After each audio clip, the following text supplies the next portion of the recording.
So yun, nandito tayo sa Aurora Baler.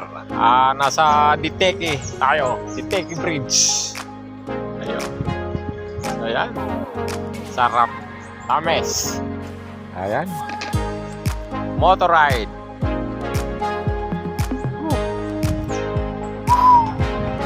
So ayan, dumaan kami dito sa palengke ng Baler. Bumili kami ng ulam na isda. Talagang napakasariwa naman talaga. Gusto namin mag-ulam ng seafood. Ipapaluto namin ito. Bumili na rin kami ng bigas. Ayan, binili ko pakol. Laki ng pakol. Mga pugita pa. Bili kami ng maluluto namin. Ulam. Ayan, ano sila. Bili ng gulay. Asan na si Jared? Ayun. Yun, oo. Parang ngipin ng tao, no? Sinigang na loro. Ano yan? Loro. Ayun, si Jared. Pinakuluang alimango.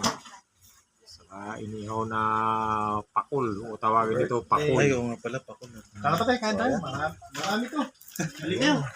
Halika kayo. Yung kanin namin, no? 4 lang kami Marami kakain, to. no? Dami pala kami ng... Pang isang dusina. Halika tayo. Pang isang dusina kanin. Ayan. Pagkatapos namin kumain, ligo naman sa swimming pool para malusok ka doon kinain namin.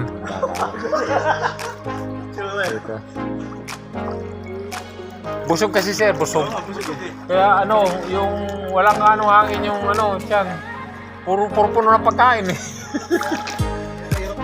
Oo. Tsaka yung Sir Jose.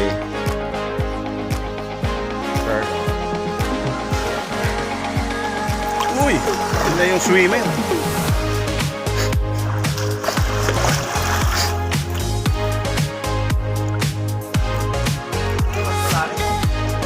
Doon, malalim sir, sa dulo. Malalim yan.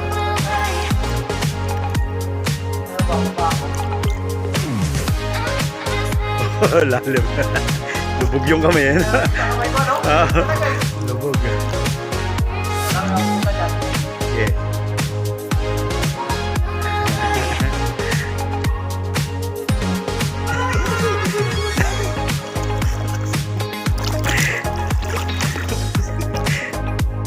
Ayan na swimmer. Oh, galing. Sarap. Hiningal ako. Tames. Tabang. Tabang. Ayan. Grabe. Hiningal talaga ako. As in talaga, busog talaga kami guys. Hindi lang ako. Katapos na namin kumain. Yep. Pakoy. Pakul. Ganun na rin yung sarap. Pakoy, pakoy. Pakoy. Tsaka parang pakoy.